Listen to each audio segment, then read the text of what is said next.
बहुत ही ज़बरदस्त 2 दांत ब्रीडर बकरा मक्खी चीना क्वालिटी वाला। इसका फेस देखिए माशाल्लाह से कितना खूबसूरत, कितना प्यारा फेस है।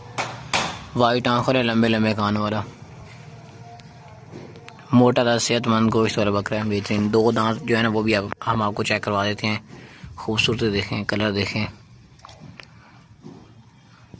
मोटा था, सेहतमंद मक्खी चीना 2026 की कुर्बानी के लिए भी ज़बरदस्त है। बकरी क्रॉस करवाने के लिए भी परफेक्ट है। ऊंचा लंबा, सेहतमंद, सर से लेके पाँव तक एक्टिव। आगे चलाओ ना। ये देखें शेर की तरह बात उल्टा से दांत चेक करो, देख लें 2 दांत है, छोड़ दियो 2 दांत हो गया है।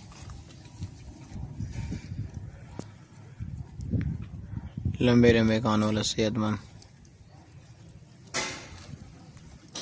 मोटा चौड़ा सीन है। 2026 की कुर्बानी के लिए भी ज़बरदस्त है। वैसे भी बकरी ब्रीडर बकरा है, बकरियां वगैरह क्रॉस करने के लिए।